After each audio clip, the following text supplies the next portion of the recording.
Halo semuanya, Jemaat Moving Ministry yang terkasih. Senang banget bisa bareng kalian lagi.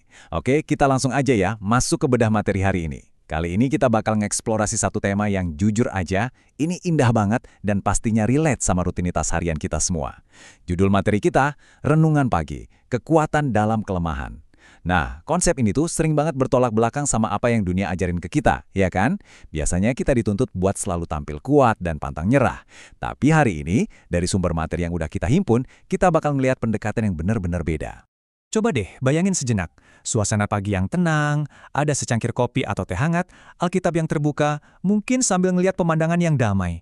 Damai banget kan rasanya? Nah, sebelum kita benar-benar nyemplung ke hiruk-pikuk aktivitas atau kejar-kejaran sama deadline kerjaan hari ini, yuk kita pause sebentar, ambil napas dalam-dalam, tenangin pikiran, mari kita siapin hati kita buat nerima pesan yang luar biasa menenangkan ini. Bagian pertama, firman Tuhan, yang diambil dari 2 Korintus 12 ayat 9. Bunyinya seperti ini, "Cukuplah kasih karuniaku bagimu, sebab justru dalam kelemahanlah kekuatanku menjadi sempurna." Coba deh resapin kata-kata itu sebentar. Ini tuh bukan cuma sekedar nasihat bijak biasa loh. Ini adalah janji perlindungan dan kekuatan langsung dari Tuhan. Waktu kita ngerasa ada di titik paling bawah, paling nggak berdaya, justru di titik itulah kekuatan ilahi dapat panggung utamanya buat bekerja secara luar biasa. Lanjut ke bagian kedua, refleksi saat merasa lelah. Coba deh tanya ke diri sendiri pagi ini, pernah nggak sih ngerasa yang benar-benar capek, ngerasa nggak cukup kuat, atau aduh kayaknya nggak sanggup deh ngadepin setumpuk tantangan hari ini? Kalau jawaban kamu iya, dengerin baik-baik ya, kamu sama sekali nggak sendirian. Sumber materi kita dengan jelas banget bilang kalau ngerasa lemah atau kewalahan ngadepin tantangan itu wajar kok, normal banget. Kadang tekanan hidup emang bikin kita ngerasa udah kalah duluan, dan nggak apa-apa loh untuk ngakuin kalau kita capek. Malah, ngakuin kelelahan itu justru langkah pertama kita buat bisa nerima pertolongan. Masuk ke bagian ketiga, Kuasa Tuhan yang sempurna. Dengan subjudul, Mengubah Paradigma Kelemahan. Nah, ini dia salah satu kebenaran yang paling membebaskan buat kita. Tuhan itu nggak nuntut kamu buat jadi sempurna. Dia cuma minta kamu datang apa adanya supaya kasih karunia-Nya bisa mengalir. Seringnya kan kita ngerasa malu ya sama kelemahan kita. Kita sibuk nutup-nutupin kekurangan, nyoba perbaiki diri sendiri dulu, baru deh berani dekat sama Tuhan. Padahal Tuhan tuh nggak nyari versi diri kita yang udah diedit sedemikian rupa tanpa celah. Nggak gitu. Di mata Tuhan, kelemahan kita itu bukan kegagalan. Justru kelemahan kita itu ibarat ruang kosong yang siap diisi, tempat di mana Tuhan bisa mendemonstrasikan kebesarannya. Lanjut ke bagian keempat, aplikasi kehidupan sehari-hari, melepaskan kendali. Coba kita perhatiin dua kebiasaan ini.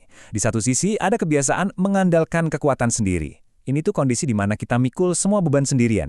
Kecemasan, target kerjaan, masalah keluarga, semuanya ditaruh di bahu kita sendiri. Terus hasilnya gimana? Ya capek luar biasa kan? Tapi di sisi lain, materi kita nawarin alternatif yang jauh lebih baik. Bersandar pada kasih karunia. Artinya kita secara sadar berhenti memaksakan diri dan akhirnya ngizinin Tuhan yang ambil alih kemudi. Ingat ya, ngelepasin kendali itu bukan berarti kita nyerah kalah sama nasib. Sama sekali bukan. Itu justru keputusan paling cerdas buat ngandelin pribadi yang kapasitasnya jauh lebih mampu dari kita. Coba dengerin penegasan luar biasa ini. Bersandarlah pada Dia yang sanggup memperkuatmu melampaui segala keterbatasanmu. Dia cukup bagimu. Aku mau garis bawahi kata cukup di sini. Kata cukup ini negasin banget kalau kasih karunia Tuhan itu nggak pernah kurang. Nggak juga cuma pas-pasan. Tapi sepenuhnya memadai buat ngisi setiap celah kekurangan kita. Jadi pas limit kamu udah mentok, udah benar-benar nggak sanggup lagi. Nah, persis di saat itulah kapasitas Tuhan yang tanpa batas mulai bekerja. Kalau kita ambil langsung dari bagian motivasi hari ini di materi kita bisa bikin ini jadi 3 langkah praktis. Langkah pertama, berhenti ngandelin kekuatan sendiri. Sadari aja batasan yang kita punya hari ini. Terus langkah kedua, bersandar sepenuhnya pada kasih karunia-Nya. Serahin semua beban kamu. Dan yang ketiga, percayalah kalau kuasanya itu bekerja dengan sangat sempurna justru di tengah kelemahanmu. Kayak yang udah dibahas tadi, kelemahanmu itu bukan halangan buat Tuhan. Itu malah jadi sarana buat Dia bekerja. Yuk, jadiin 3 langkah simpel ini sebagai peta jalan kita buat ngejalanin hari ini. Kita sampai di bagian kelima, doa dan harapan penutup, menyerahkan hari ini. Setelah pikiran kita disegarkan dengan kebenaran ini, sekarang waktu yang pas banget buat nyelarasin hati kita. Mari ambil sikap penyerahan diri, dan aku ngundang teman-teman semua buat ngucapin doa dari materi renungan ini cukup di dalam hati aja. Tuhan, aku datang dengan segala kelemahanku pagi ini. Aku tidak kuat dengan kekuatanku sendiri. Tetapi aku percaya bahwa Engkau sanggup memperkuatku. Terima kasih karena kasih karunia-Mu cukup bagiku. Amin.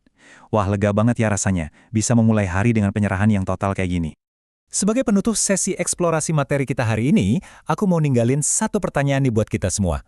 Dalam kelemahan apa, kamu akan mengizinkan Tuhan bekerja hari ini? Apakah mungkin kamu lagi pusing banget sama kerjaan yang numpuk? Atau ada masalah relasi? Atau lagi ngerasa nggak percaya diri? Apapun bentuk kelemahan itu, yuk undang kasih karunia Tuhan buat masuk dan bekerja di sana hari ini.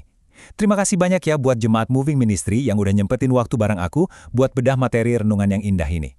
Tetap melangkah dengan penuh pengharapan karena ingat, kekuatannya justru sempurna di dalam kelemahan kita. Sampai jumpa di bedah materi selanjutnya.